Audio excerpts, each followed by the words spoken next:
Evangelho de João, capítulo 11, versículo 25. Nós estamos continuando a nossa série, Jesus, o Deus que é. E hoje nós vamos refletir sobre o poder da ressurreição. Jesus diz assim: eu sou a ressurreição e a vida. Quem crê em mim, ainda que esteja morto, viverá. Você pode dizer amém por isso? Eu vou ler de novo, vou te dar uma chance para você dar um amém mais empolgado, que esse foi fraco. Disse-lhe Jesus: eu sou a ressurreição e a vida. Quem crê em mim, ainda que esteja morto, viverá. Amém. Agora sim. Feche os seus olhos. Senhor, obrigado pela noite tão maravilhosa que nós temos diante de nós. Tanta adoração poderosa. Tanta vida do Senhor sendo derramada, tanta generosidade, tantos programas que nós temos diante de nós, que certamente vão despertar o nosso coração e a nossa fé. Mas agora, Senhor, nós temos diante de nós a Tua Palavra Santa. E nós temos também uma fome e uma sede por Te ouvir, uma fome e uma sede por receber a porção do pão da vida que o Senhor tem para nós hoje. Então eu quero lhe pedir que o Senhor possa falar aos nossos corações e que não seja apenas uma transmissão de informação, mas que a palavra desta noite possa ser uma transferência de vida. Eu te peço em nome de Jesus que o Senhor possa fazer os apontamentos para os nossos corações que precisamos e que possamos sair daqui desfrutando da Tua boa, agradável e perfeita vontade. Assim eu oro e te agradeço em nome de Jesus. Amém e amém. Se você está fazendo a jornada de leitura bíblica conosco e você está lendo o Evangelho de João, na sua leitura, que já deve estar bem avançada, você deve perceber algo que é uma marca do Evangelho de João. Todas as vezes que nós vemos Jesus operando sinais, operando maravilhas, a Bíblia diz que essas operações, esses sinais que Jesus fez, eles têm um objetivo. O objetivo é para que alguém creia. Então, os sinais que Jesus realiza, eles nunca são um fim em si mesmo. Uma cura, sabe, uma transformação de água em vinho, nunca é simplesmente para sanar a necessidade de quem está precisando, mas ela é um apontamento para que a fé daquela pessoa em Cristo seja validada. Então o texto que nós lemos hoje, ele não está fora, a narrativa desta passagem da ressurreição de Lázaro não está desassociada disso. A Bíblia diz que Jesus, ele chega em Betânia 4 dias depois da morte de Lázaro, que era um dos seus grandes amigos. Jesus recebe a notícia de que Lázaro estava doente. Existe uma expectativa de que Jesus chegue antes da morte de Lázaro, antes que a doença se agrave. Jesus não chega, ele chega 4 dias depois que Lázaro estava morto. E aí você conhece a história, Jesus chora, lamenta a morte do seu amigo, mas dá uma ordem para que a pedra do sepulcro fosse removida. Diz: Lázaro, vem para fora. E milagrosamente, aquele que já estava morto há 4 dias, ressurge dentre os mortos e vem para fora, é desatado e se torna um grande testemunho da divindade e do poder de Jesus, que não é apenas um mestre, mas é o eu sou, é o Deus que estava manifesto no Antigo Testamento e está também nos Evangelhos e está conosco pelo seu Espírito. Então, aqui há um grande testemunho. Jesus tem poder sobre a morte. E eu quero começar a minha fala com você hoje fazendo esse destaque. Por quê? Por que esse texto ele é tão relevante? E porque para mim ele é o ápice dessas expressões de Jesus, eu sou. Porque Jesus está dizendo: eu sou a ressurreição e a vida. Eu tenho poder sobre os mortos. Eu tenho poder sobre a vida. Até aqui, Jesus está fazendo milagres que dizem respeito a pessoas vivas. Ele cura um cego, ele transforma a água em vinho, mas aqui, ele abre uma nova janela.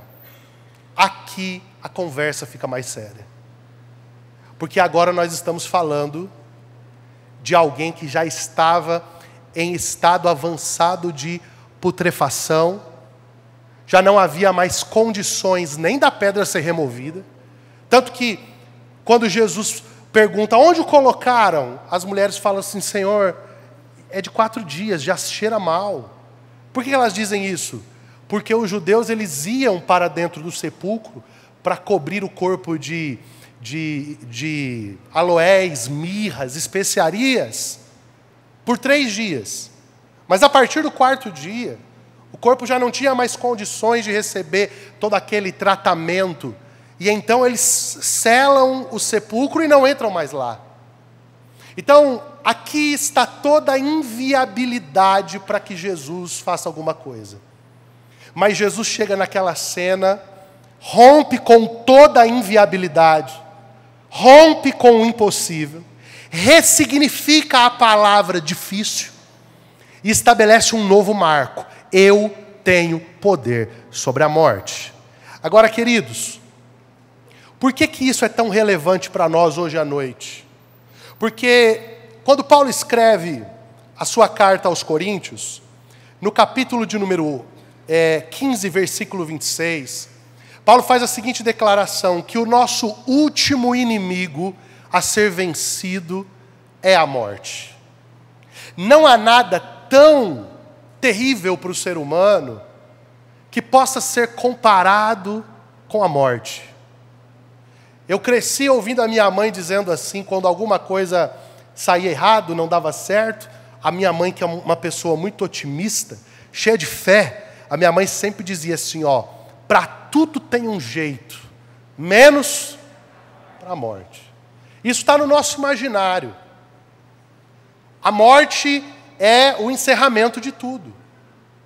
E nós, cristãos, nós estamos cometendo uma falha grave nos dias atuais, porque nós estamos suprimindo uma das verdades mais poderosas do Evangelho.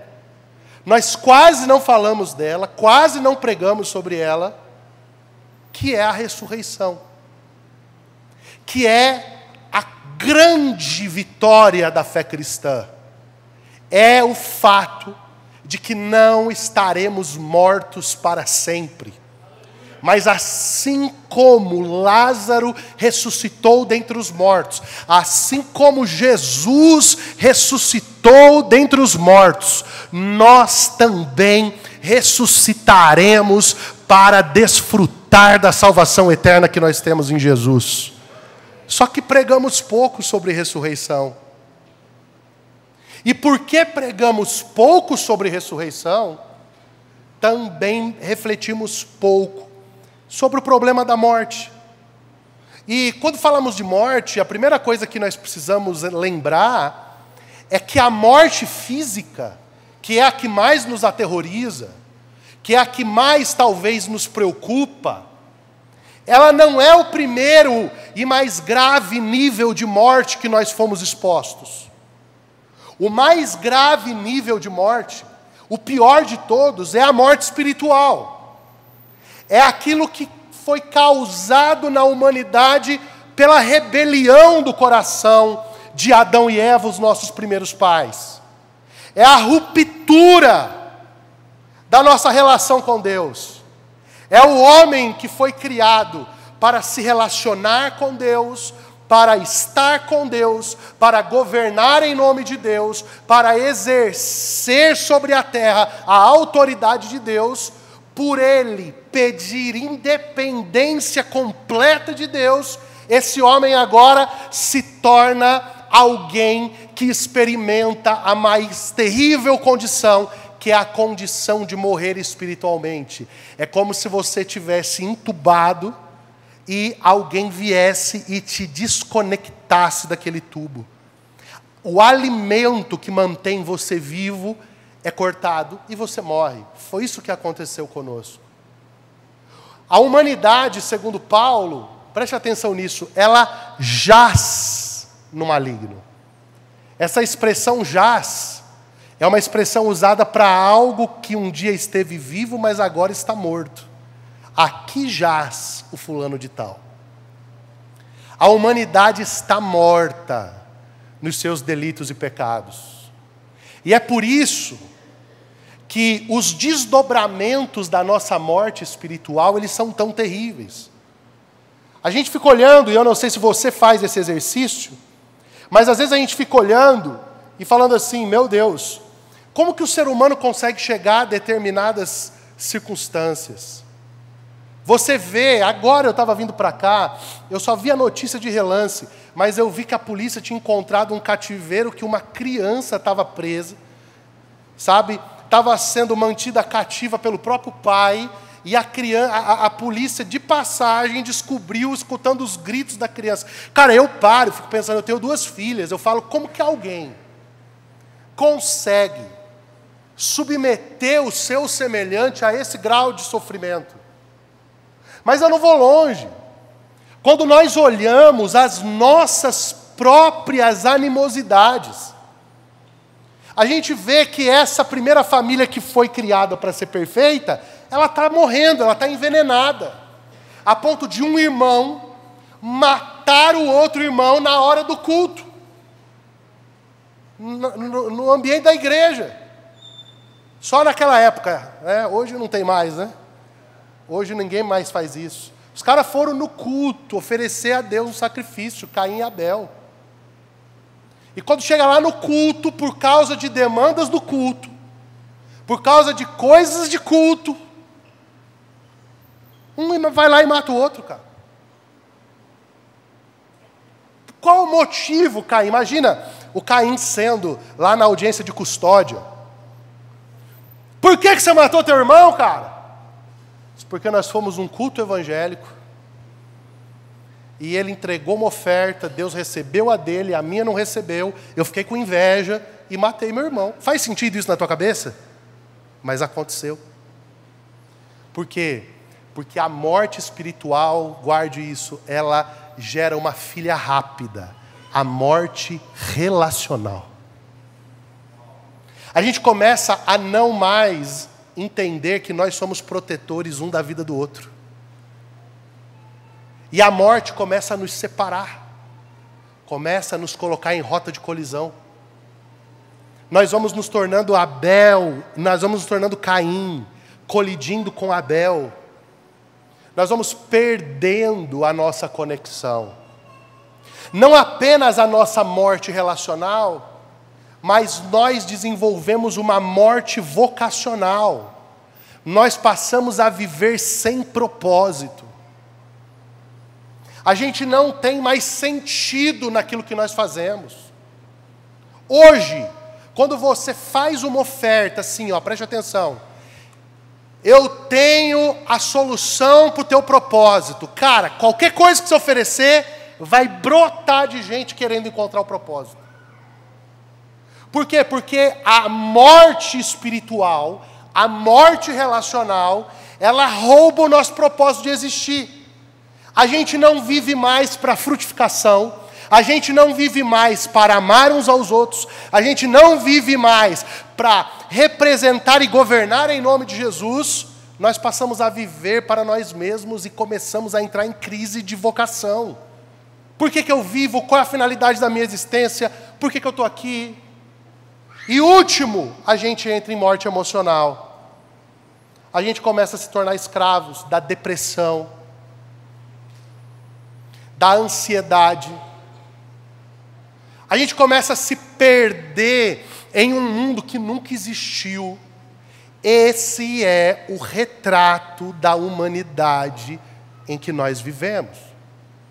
Vocês sabem que eu escrevi um livro chamado Jesus para Ansiosos. E, gente, de verdade, eu fico assustado. Eu vou pregar nas igrejas. Eu estava agora em Fortaleza, numa igreja. Eu fui pregar. Quando termina o culto, cara, a pessoa chega assim, ela fala assim, o senhor assina? Aí eu falo, assino. Aí diz assim, ó, assina para fulano. assina para Beltrano, assina para Ciclano, assina um sem nome que eu vou dar para alguém. Eu falo, hã? Não, porque esse daqui tentou se matar, porque esse daqui é meu primo, está depressivo, esse daqui, ele não sei o quê, esse daqui não sei o quê. E você vai entendendo que nós entramos numa loucura coletiva como humanidade. A internet piorou o nosso estado de existência. A gente começa a se comparar o tempo todo. Eu estou falando aqui alguma loucura, gente? A gente começa a viver sobressaltado.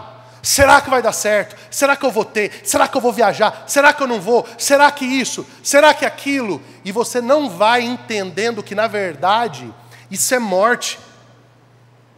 Por quê? Porque nós não podemos nos comparar. Nós somos seres únicos, criados à imagem de Jesus, feitos por uma razão específica, cada um com seus dons, cada um com seus talentos, cada um com sua vocação, cada um com a sua missão de vida, mas a gente entra nessa loucura, nesse frenesi. E a sociedade está adoecida. E o que a gente precisa? A gente precisa começar por onde a morte entrou. E por onde a morte entrou? A morte entrou por uma desconexão espiritual. O que nós precisamos? Precisamos de ressurreição. Precisamos nos encontrar com aquele que olha dentro dos nossos olhos e diz: eu sou a ressurreição e a vida. Você está morto e você não precisa de mais uma palestra apenas. Você não precisa de mais uma reunião de culto apenas. Você precisa beber da água que eu tenho para te dar, que vai produzir em você uma vida que você nunca desfrutou. Você precisa que o poder da ressurreição venha sobre a tua vida. Poder de ressurreição. Nós precisamos de um toque. De um toque. Precisamos de algo que vem de fora. Aleluia. Nós precisamos de uma intervenção. A verdade é que nós precisamos que Jesus chegue na nossa Betânia. Porque tem dias que nós estamos piores do que Lázaro. A gente não quer sair da cama, não quer sair do quarto. Não, isso nunca aconteceu comigo, glória a Deus, mas está acontecendo com alguém perto de você. Por quê? Porque nós estamos precisando que Jesus entre pelas portas do nosso sepulcro, para que a vida possa voltar para dentro de nós. Então o poder da ressurreição é o que nós precisamos experimentar para desfrutar aqui e agora dessa realidade que nos está garantida na vida após morte. Mas nós precisamos de ressurreição hoje. Fale assim comigo: ressurreição hoje. Ressurreição hoje. Então, quando Jesus chega em Betânia, a gente está vendo um testemunho de uma ressurreição física. Uma ressurreição física. Mas olha a ambiência dessa ressurreição. Quando Marta, que é a irmã de Lázaro, vem a Jesus, ela chega e ela dá um fechamento em Jesus. Ela olha para Jesus e diz assim, ó, se o Senhor estivesse aqui, o meu irmão não teria morrido. Eu vou abrir um parênteses aqui. Quantas vezes eu e você, nós vamos a Jesus com esse posicionamento de Marta? Se o Senhor me amasse mesmo, o Senhor teria intervido nisso. Se o Senhor me amasse mesmo, o Senhor não teria deixado com que eu passasse por isso, por isso e por isso. Você já fez essa oração? Se você não tem coragem de admitir, eu vou admitir por você. Eu já fiz algumas vezes essa oração. Algumas vezes. Sabe? Quantas vezes eu me aproximei de Jesus no movimento de Marta? Se o Senhor se importasse mesmo com a nossa amizade, por que o Senhor me deixou nessa situação aqui agora? Sabe, eu admiro uma coisa em algumas pessoas. Tem pessoas que são muito contidas. E eu gostaria de ser assim. Mas eu também percebo que tem pessoas que são muito viscerais na sua relação com Deus. E eu sou desses. Então, por exemplo, se Deus chegar para mim e falar assim, ó, você larga tudo agora, que eu quero você lá na África. Eu vou largar tudo aqui. Não é que não vai doer, não é que eu não vou sentir, mas eu vou nessa visceralidade, porque eu conheço a voz de Deus. E quem tem essa relação visceral, às vezes tem algumas conversas com o Senhor que são duras. Não é uma conversa vexatória, mas é uma conversa sincera. Faz sentido o que eu estou dizendo para você? Não é algo que tira Deus da sua posição de Deus, mas é algo que derrama o nosso coração. Que você chega para Deus e diz assim, está aqui, ó, as minhas vísceras. Está aqui, ó, as minhas entranhas. Está doendo e eu não sou de esconder, não. Está aqui na minha testa. Então Jeremias era assim, por exemplo. Jeremias capítulo 20, versículo 7. Tu me iludiu, iludido fiquei, mais forte foste do que eu e prevaleceste. Olha as orações do profeta. Tipo assim, Senhor, o Senhor miguelou para cima de mim, agora eu estou aqui, acreditei, e olha que vida que eu estou. Então, Marta, ela chega nisso. É uma oração humana, não é uma oração decorada.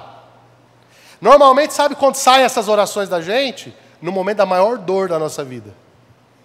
Eu me lembro de uma que eu fiz, de vez em quando eu peço perdão a Deus. A Susan estava na UTI para morrer, e eu entrei dentro do banheiro, na frente da sala da UTI, ela com infecção generalizada, indo para o tubo, e eu dava soco assim no vaso sanitário e dizia assim, 5 anos sem filhos, e agora, com uma bebê de 2 dias, o Senhor vai levar minha esposa? Isso é amor! Eu batia no vaso sanitário. Orei. No ápice da minha angústia. Eu não sei porque que eu peguei esse caminho aqui, não está no meu esboço. Mas sabe, aqui tem uma parada que é assim, Jesus está chorando, cara. Mas ele não ia ressuscitar? Por que ele está chorando? Por que ele está movido de íntima compaixão? Porque Jesus está nos ensinando a ter uma experiência espiritual humana. Nem sempre as orações da catequese que nós decoramos do catecismo de Westminster, do catecismo da grande cidade, nem sempre as confissões de Agostinho de Hipona, vai ser a nossa condição de oração. Nem sempre. Mas deixa eu dizer para você, não existe oração errada. Existe oração que não é feita, e essa é a errada. Por quê? Porque nós temos o Espírito Santo para interpretar aquilo que nós estamos pedindo. Tem horas que você não vai saber orar, mas o Espírito Santo vai estar ali diante de você para te conduzir na melhor oração. Então, a Marta chega orando do jeito que dá. E aí ela diz assim, se o Senhor estivesse aqui, meu irmão não teria morrido. Presta atenção. A fé de Marta cria que Jesus podia reverter qualquer doença, mas ela não cria que Jesus podia reverter a morte.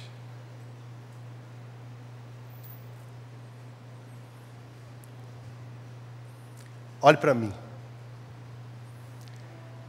Existem coisas que Deus quer nos ensinar a crer, que elas estão depois do limite do teto da nossa fé. E é por isso que Ele nos estica.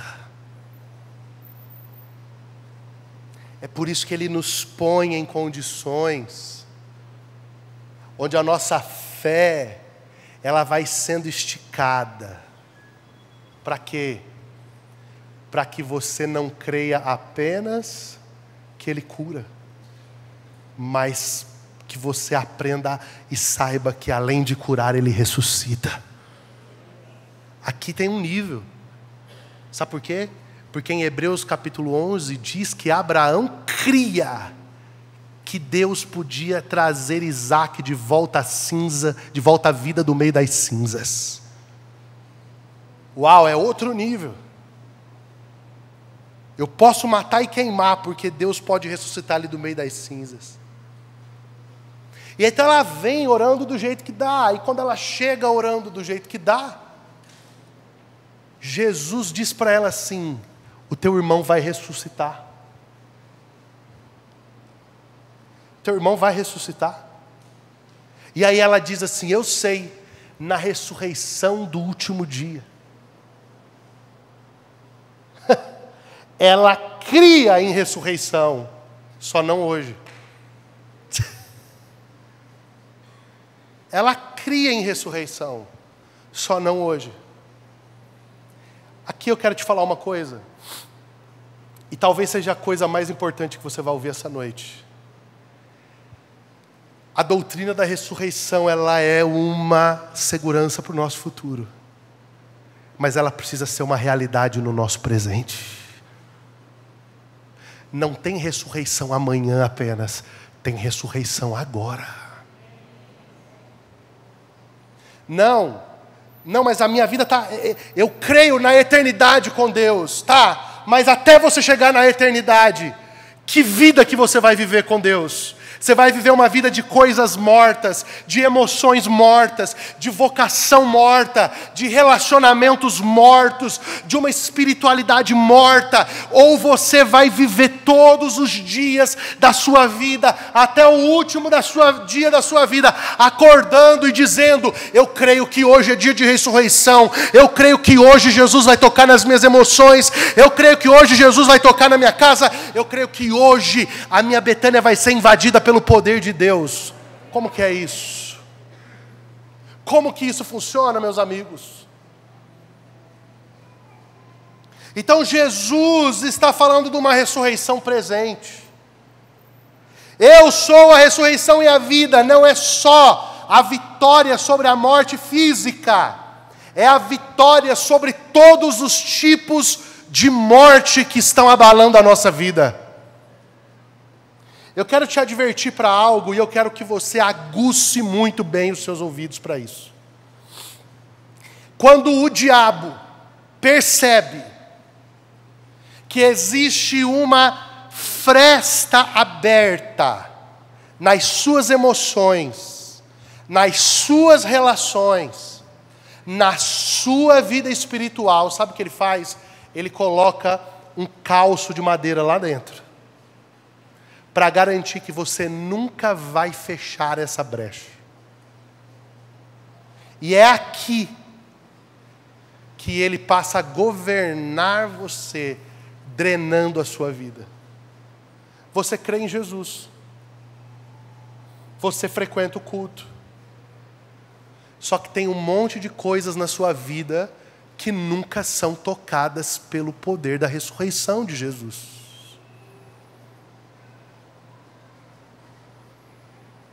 Eu fico vendo, com todo amor e carinho, fico vendo pessoas que, vou falar bonito agora, outrora, pregaram com ousadia,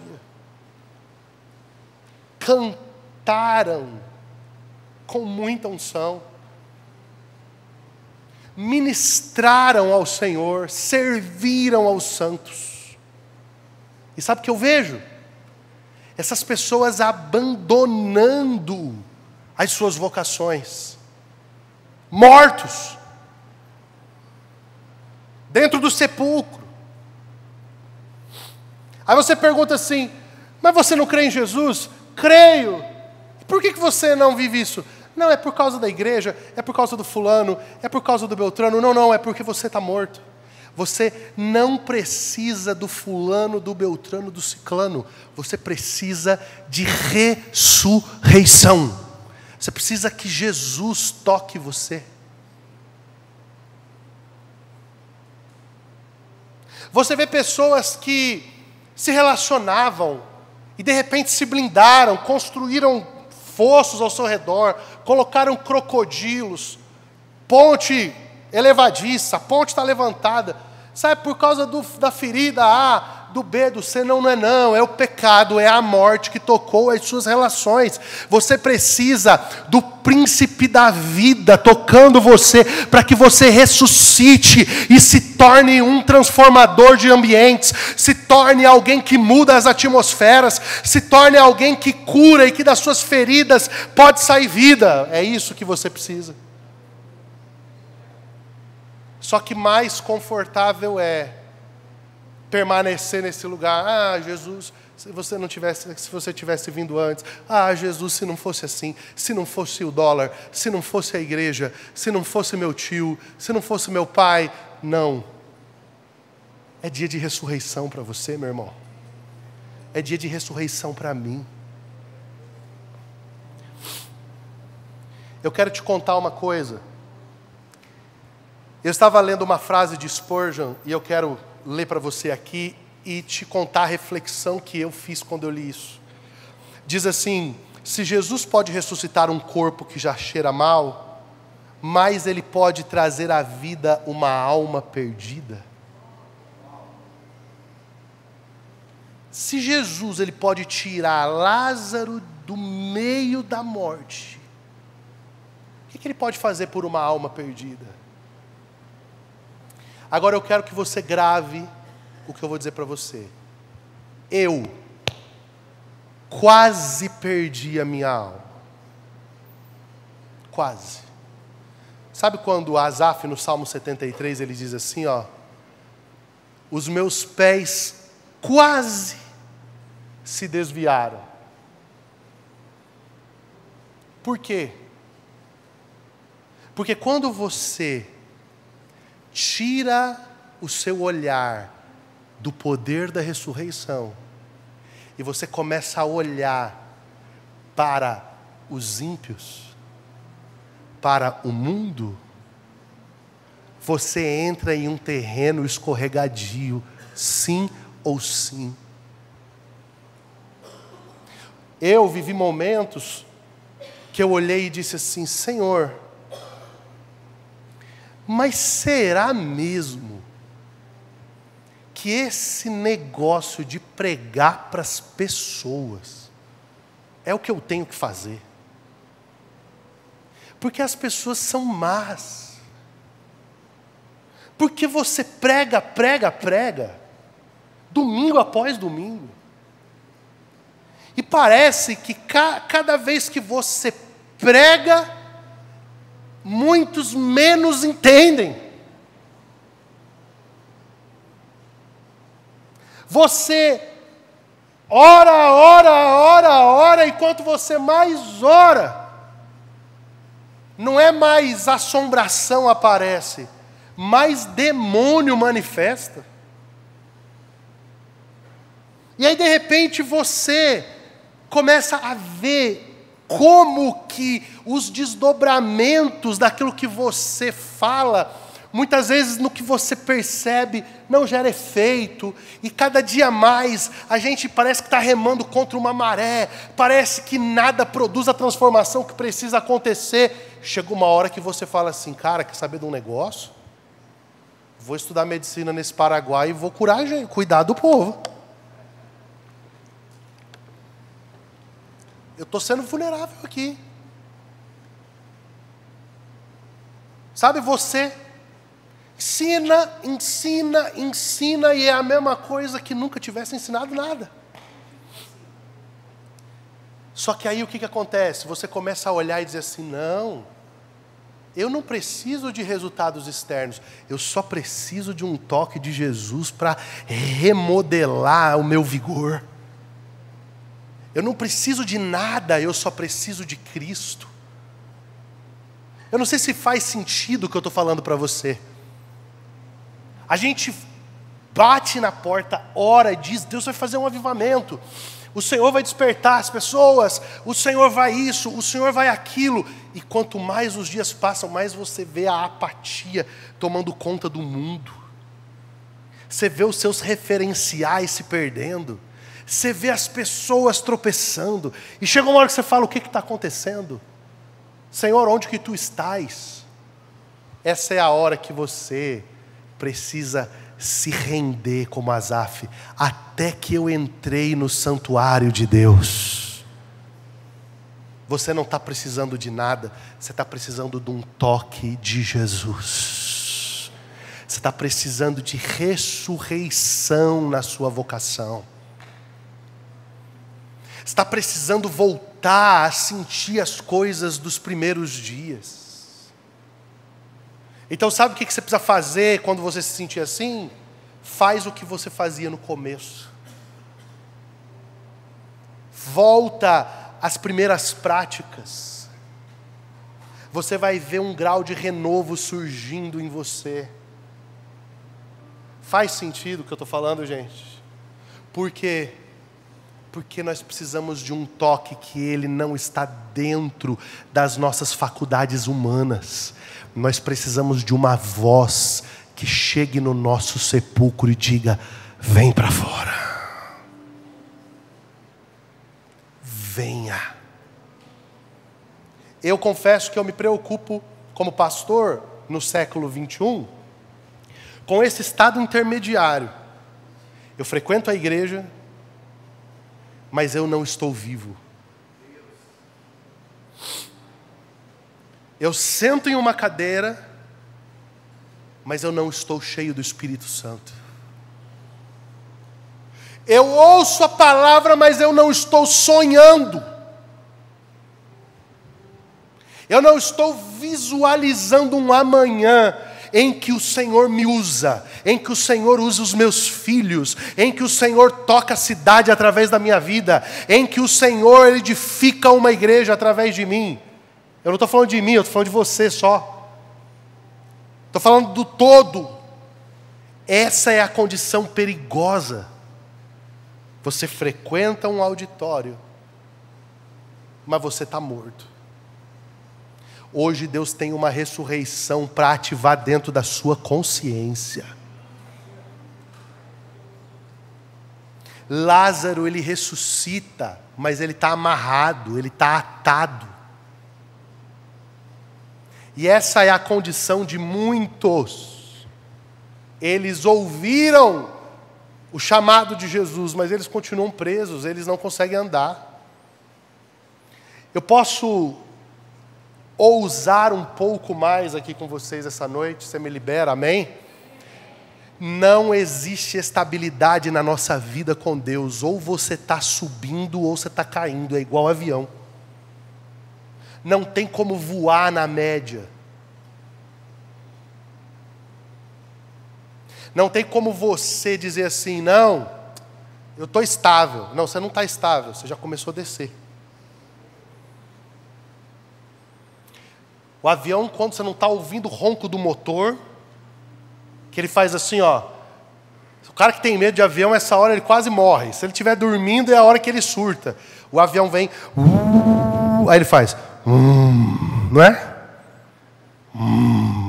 Que é aquela hora que ele começou a aproximação. Quem voa muito já sabe que dali meia hora vai pousar. Aquela hora que o motor não está, todo vapor, ele já está descendo.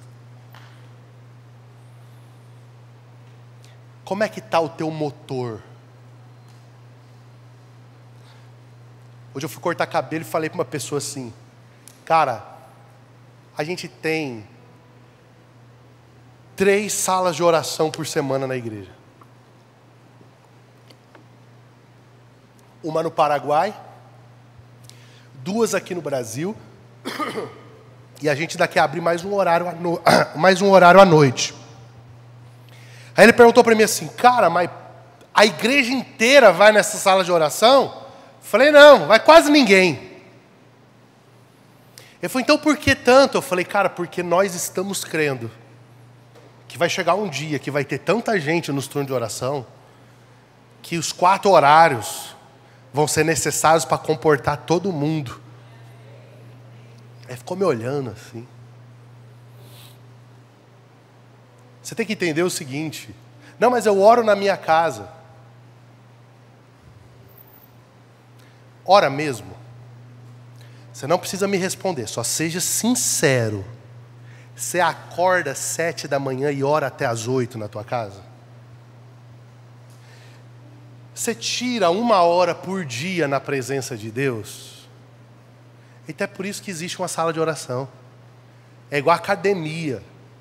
O cara fala, não, eu não vou na academia, eu faço flexão na sala de casa, eu assisto naquela TV. Aqueles caras.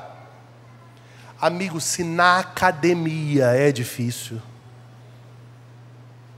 Eu soube domingo que eu fui falsamente acusado aqui por um obreiro da casa, mas um anjo disse para mim que ele vai semear um monjaro para mim e vai ficar tudo bem, né? Porque quem levanta o problema tem que dar a solução, né?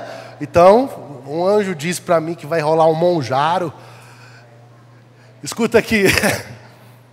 Cara, a academia é fácil? É nada, meu amigo.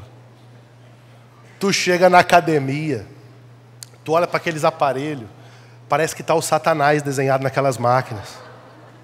É ou não é? E o pior é que quem é gordinho igual eu, cara, é uma luta em glória. O cara fala, eu vou treinar. Aí você treina, tira a camisa, tá a mesma coisa, cara. Só diminuiu o volume, mas a definição mesmo, só nas bodas do cordeiro. Treina. O cara fica até pensando besteira. Falando assim, acho que o caminho é usar essas bombas, que tem uns povos aqui na igreja que usam, não vou dizer o nome.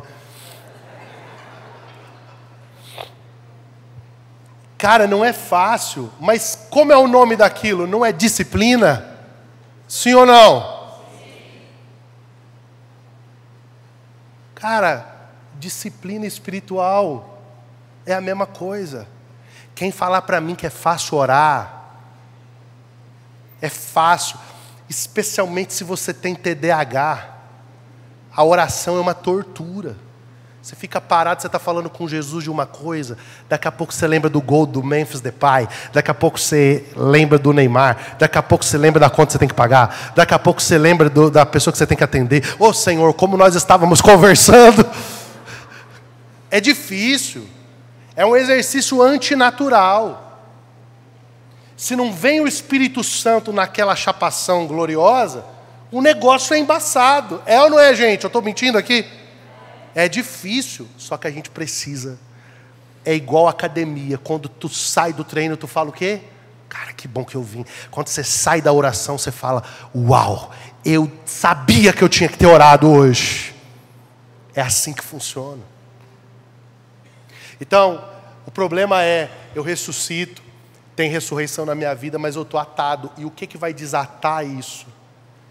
É a vida de disciplinas espirituais em comunidade. O Lázaro se desatou sozinho? Alguém foi lá e cortou as ataduras. Eu vou terminar minha mensagem de hoje falando uma verdade incontestável para você. Você pode ser um cristão solo. Você vem aqui, senta, levanta, vai embora. Mas uma coisa é certa. Você vai terminar a sua jornada cristã como um anão. Você não vai crescer. E se você não crescer, você não gera fruto. Não vai ter vigor espiritual na sua vida. Porque o vigor espiritual, ele vem do exercício da disciplina em família. É quando você se mistura no ambiente da oração, no ambiente da mesa. As nossas mesas, elas estão sendo muito intencionais. Eu estou feliz da vida. Tem líder de mesa convocando para o jejum, o pessoal está jejuando. Tem líder de mesa se movendo. Tem líder de mesa fazendo movimentos intencionais, campanha mesmo, né? Jornada de oração, aleluia. Tem gente que nunca jejuou na vida, pastor Aguinaldo, e vai jejuar num movimento como esse. Você entende? Tem gente que nunca conseguiu fazer um jejum de meia-noite até meio-dia. E ele vai ser inserido na vida cristã da igreja assim. E eu quero falar para você, no final da minha ministração, uma verdade. Só vai subsistir nesse tempo as igrejas que olharem para a experiência dos pequeninos. Sabe qual que é o maior elogio que eu recebo de muita gente que vem aqui? Pastor, a mensagem foi clara, simples. Pela primeira vez eu consegui entender tudo. Cara, louvado seja Deus, porque às vezes a gente fica lá na pós-graduação, falando de coisas difíceis, altas, e o pequenino, cara, ele só está querendo entender como é que faz para ele fazer um jejum, como é que faz para ele ter uma vida de oração, como é que hino que ele tem que cantar, como que ele pode começar. E se ninguém olhar para os pequeninos, se ninguém parar para os pequeninos, como é que vai ter ressurreição efetiva na sociedade? Como é que nós vamos ganhar a cidade? Nós vamos continuar crescendo por migração de pessoas que saem de um lugar e vêm para outro. Não é o desejo de Deus. O desejo de Deus é que o pecador seja tocado pelo poder da ressurreição. Como? Com aqueles que estão aqui dispostos a ser desatados e desatar outros que estão no caminho. Então é simples mesmo. Agora, a beleza é o aprendizado que a gente vai ter na vida. A beleza é quando a gente não tiver medo de arrancar a pedra. E o que a gente vai encontrar lá? Não, mas cheira mal. Deixa eu te dizer uma coisa. Tem áreas da sua vida que cheira mal, mas você quer ressurreição? Vai ter que remover a pedra, não tem como, meu irmão. Tem coisas que nós precisamos mexer nelas, por quê? Porque senão não tem como o Senhor tocar. E onde que nós vamos fazer isso? Nos ambientes seguros construídos na disciplina espiritual, na oração, no jejum, na vida com Deus. Então eu quero terminar a minha mensagem hoje te fazendo um apelo pastoral. Amanhã de manhã, 7 horas, eu vou estar aqui, o pastor Aguinaldo vai estar aqui, o pastor Claudivan vai estar aqui. Nós vamos estar aqui para orar. Venha orar. Eu não acredito que num auditório como esse aqui, ninguém pode orar nesse horário. Venha orar. O pastor Rude vai estar aqui ministrando a adoração com o violão dele, ou o teclado, não sei o que é. Venha orar. Depois você começa o teu dia. Ah, mas eu sou ruim de acordar de manhã.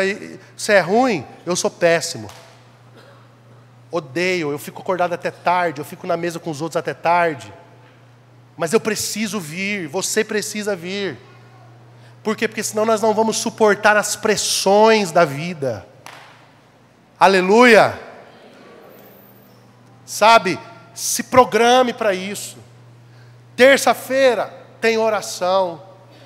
Não consegui terça, tem quarta consagração. Não consegui segunda-feira à noite lá no Paraguai. Cruza a ponte bonitinho, vai lá, se ajoelha, ora, busca a face do Senhor. Não deixe de orar com a sua comunidade de fé. Por quê? Porque senão, amigão, minha amiga, a morte vai continuar destruindo você. Ó, acabei de receber um pedido aqui, ó, não vou citar nome. Pedido de oração. Menino, 18 anos, tentou se matar. Semana passada foi 1.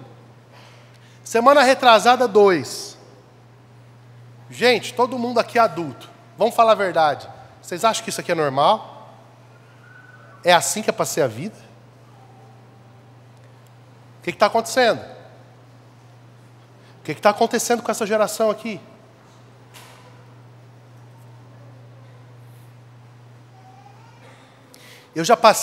Tiago, já passei por coisas na minha vida que se eu contar para você, você chora, teu burro chora, o carroceiro chora, todo mundo chora. Eu nunca tentei tirar minha vida. Sabe por quê? Porque tem uma base estabelecida dentro de mim. O que está acontecendo com essa geração? Nós precisamos nos levantar. Eu tenho que me levantar. Você tem que se levantar. Porque o nosso problema é morte. Mas a nossa resposta é o poder da ressurreição hoje. Então eu quero que você fique em pé comigo agora. Escute o que eu vou dizer para você antes de terminar a oração. Nós não estamos construindo uma igreja para um dia. Nós estamos construindo uma igreja para o longo prazo. Aprenda uma coisa: o que sustenta uma igreja no longo prazo? Oração, jejum e vida com Deus. Isso sustenta uma igreja no longo prazo. Então vai ter dias que você vai chegar aqui e vai ser igual hoje. Não vai ter não vai ter gente caindo, não vai ter nada que você vai dizer assim, uau. Mas você vai sair daqui com a cabeça desse tamanho, dizendo, eu preciso me posicionar. Eu quero fazer um apelo para os pastores e para os líderes aqui da igreja. Nós precisamos pôr o pé primeiro, certo? Eu tinha um problema gravíssimo que era não ter ninguém para ficar com as minhas filhas. Agora Deus já mandou o socorro, minha mãe está aí. Então nós precisamos abraçar essa oração da terça e da quinta. Ah, mas eu estava na mesa com não sei quem até 2 horas da manhã. Então você levanta às 6 e vem.